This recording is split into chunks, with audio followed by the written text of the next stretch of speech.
Hey everyone, Pupsker here. So, Warframe will be having one final update before the new war. They have confirmed it. That will be update 30.9.0 on November 11th, and they have a dev workshop for that. So today, we will go over that.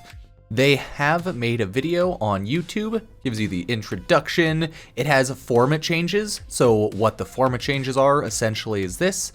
If you are mastery rank 30, much like weapon modding, that mastery rank will now affect Warframe. Essentially levels, right? So if you're master rank 30, you Forma a Warframe, they'll have all of their abilities and everything. You'll still be able to do, which is an additional change, things such as sorties and arbitrations if you're MR30 and you formed your Warframe and they're unranked. So pretty much it's just more incentive to get MR30. All in all, an amazing change. They have great early game changes for new players, which will essentially guide you on what's recommended to do next. So just some early game guides. And then finally, decoration changes in the Orbiter and in, I would assume, the clan as well. You can make things bigger, smaller, just quality of life changes. This is update 30.9.0, the quality of life update, coming in all platforms November 11th. Without question, the new war is our biggest priority for 2021 and is in full development swing. But just before the new war comes, update 30.9.0. This update will be a mainline for all platforms. It is largely quality of life and bug fixes with a groundwork for a Prime Vault style event. So people have been theorizing that that will be an event where every single Prime and relic is unlocked in the game for a little bit of time. We'll have to wait and see if that's true. That's all I've really heard about it, but I haven't really looked into that too much. But wait and see. That we alluded to in a prior dev stream. This will be the last update before the new war, emergency hotfixes notwithstanding, naturally. It also closes off the year with one of many QOL-focused updates this year. Yeah, it's been a good year in the quality of life update regards. Between completely reworking Railjack at the beginning of the year, tying more lore into the Proxima regions, and finally connecting all things adversaries, sisters/liches, together with Railjack. We're seeing things really come together with our rework and connect mindset. We also spent time this year working on the Arsenal Divide, among many other QOL-driven updates. This year likely felt a little weird, and not just because we're still working from home. For our 19th month straight, we finally released a lot of things that were perhaps revealed too early in hindsight. Lol. For us, overcoming our backlog of announcements and turning them into releases has been a priority this year, in addition to a larger ratio of reviews and quality of life content in the game. This has likely been particularly challenging for veteran players who may appreciate the motivations behind the changes, but are itching for something new or challenging to do, or in the case of content creators, cover. In many cases, veterans are yearning for that something to release as the new war, which we will discuss in the coming weeks. It is indeed the most exciting story quest in Warframe history, and we can't wait to share it with you. Yeah, true enough. But first, update 30.9.0. In this update, you can expect the following. The much requested Forma quality of life changes. This includes everything covered in our original dev workshop, as well as additional opening up sorties and other level 30 Warframe restricted content to master rank 30+. Words are hard, don't worry about it. Players who have Umbra installed, or Forma, will click on all the links and check them out afterwards if needed, but the dev workshop all in all does seem pretty simple, but very good. New Warframe augments. Xaku, Lavos, and Trinity receive augments November 11th. There's more. Too much to cover in this post, so we've written additional workshops. Oh dear god. Early player changes, adding a 10.0 guide and an effort towards reducing the early game time and resource demand. Necromech and Railjack acquisition improvements. So seemingly they've lowered a lot of resource requirements for things in game, maybe time requirements as well. All in all, probably good. Quality of life change for new players. Dojo and decoration changes, adding a spawn item feature, basic/advanced decorating modes, and much more. And if you're looking for what to do in November while you wait for the new war, see here, alerts and the story so far. Bound all month long. And of course, if you're running how to prepare for the new war, ensure your codex is in the to be continued state for the new war. Codex quest entry. Own a Necromech and a Railjack. We're making it easier to do this soon, and you've got time. Spread the word, Tenno. The new war means battle is on. Gear up. Got until probably December. See you November 11th, Tendo. edit, augment information. Okay, cool. We have 4 new augment mods in the work. 2 for Xaku, 1 each for Lavos and Trinity. Lavos, Ophidian Bite. Change to reduce cooldown of all abilities by X seconds for hitting a cluster of enemies, exact number to be determined, while also adding an ability range buff for Ophidian Bite. Cool. Xaku, Grasp of Lock. When a stolen weapon deals damage to a target affected by an ability of the Lost, Xaku heals for HP. Oh, that's actually pretty sick. Xaku, the Lost. Casting a Lost ability increases the power strength of the Lost by a certain percent and will stack. Casting the same Lost ability twice in a row resets the bonus.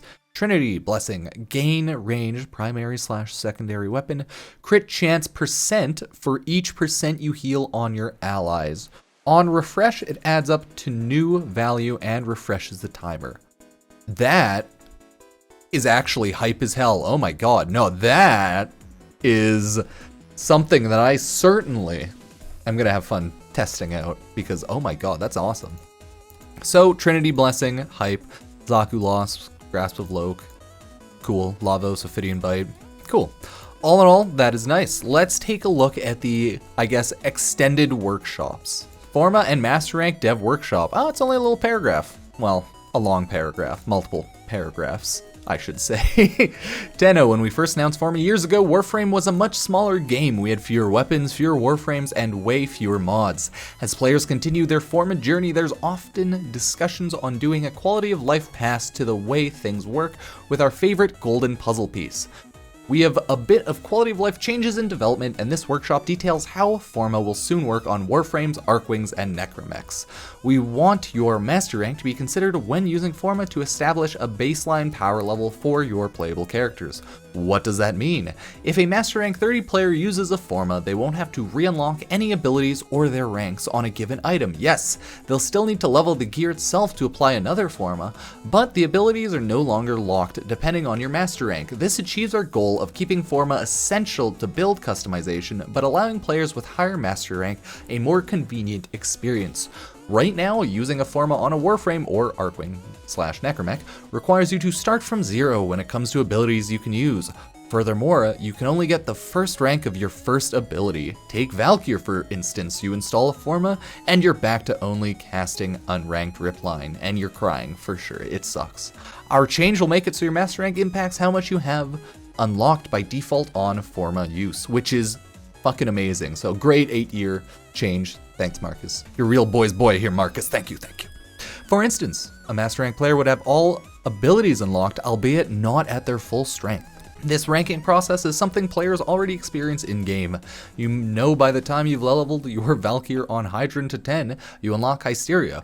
I think Marcus really likes Valkyr. And you know what? Fair enough, my man. Fair enough.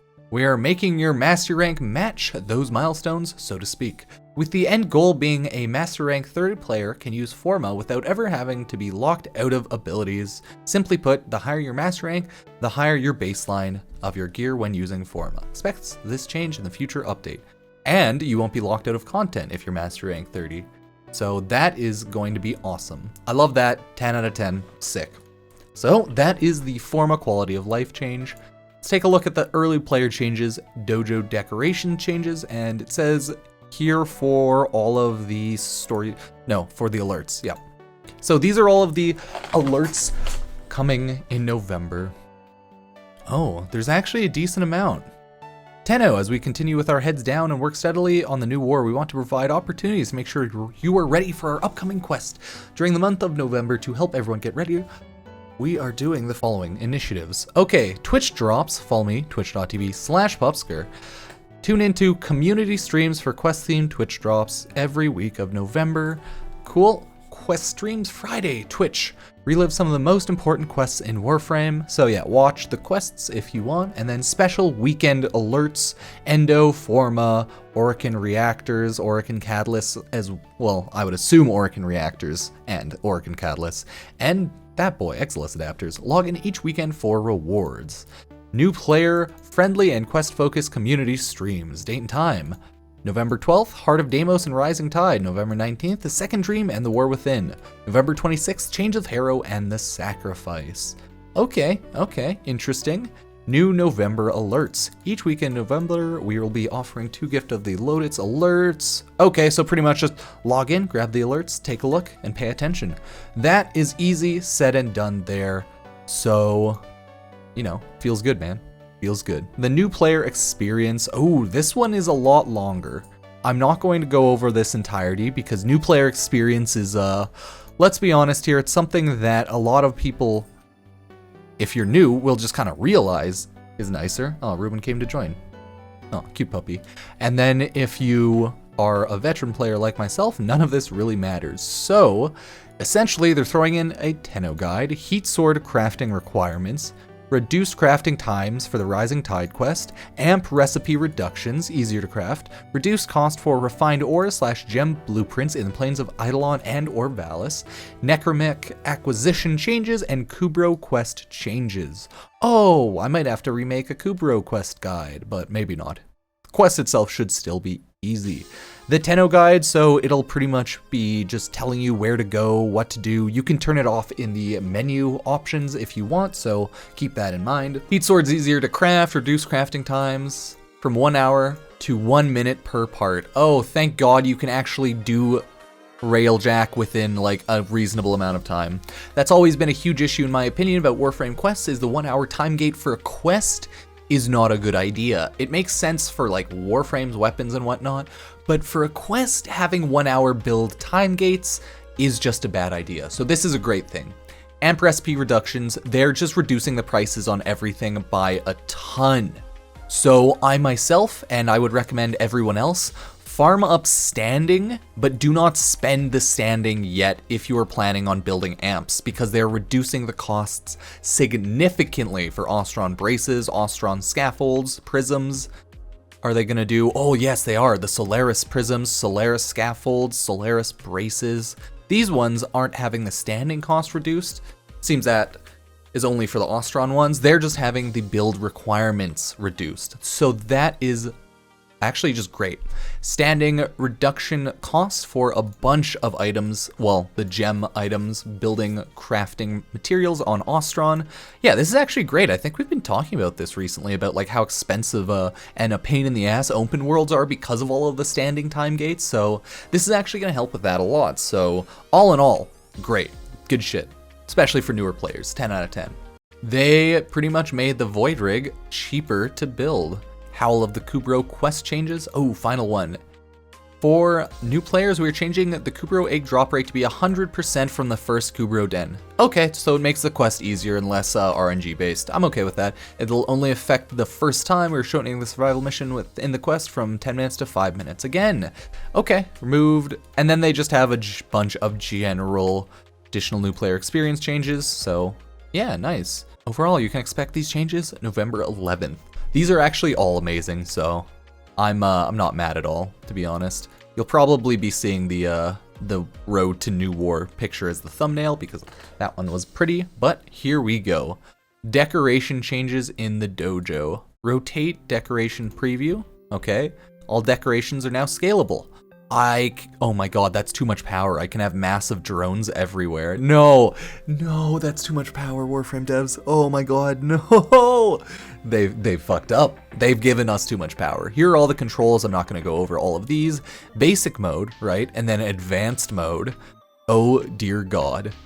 There's so much stuff you can change. Introducing basic and advanced mode. They actually display the cost. They have this little introduction. Okay, that's actually great. All in all, easy, very simple. There's no point really reading all of the text here because the pictures give the, enough detail. Oh, giant drones are gonna be so scary. Introducing the arrival gate. You can now control where Tenno spawn in your dojo. Cool, that's what the arrival gate is. Nice, all in all, that's pretty nice quality of life changes. It would be nice if the, dojo, if you could swap rooms around and, customize around rooms a little bit easier still. Because I think this player actually, please can you let me delete a corridor without having to delete everything placed after it when connecting rooms? Yeah, there's a lot of, little annoying room placement issues and still quality of life changes I believe that could be made in the dojo there, but all in all, these changes are all amazing and Honestly, it makes complete sense why they'd want to make these changes before the new war. Give newer players time to catch up with the new player experience updates and quality of life changes. Give old players time to just, well, we don't have much to do. Just chill, play the game, and, well, realistically, the whole vaulting Prime Vault style event will probably be the veteran event that will be running a lot, and new players can probably run it as well, if it truly is the fact that, like, all Prime relics will be unlocked. So it'll be a pretty exciting month starting next week. For now, it's just chill. I'll make some Warframe videos. I have some Warframe videos coming up. Everything is planned ahead of time. Don't worry, don't worry. And the video list, as always, exists. So thank you all for watching. Subscribe, check out my Twitch, follow just any of my social medias like Twitter, Facebook if you want. You can always use Epic Game Store creator code Pupsker if you want to pick up some free games on the Epic Game Store, or if you want to buy anything to support the channel. So thank you all for being here, and I will see you next time. Peace.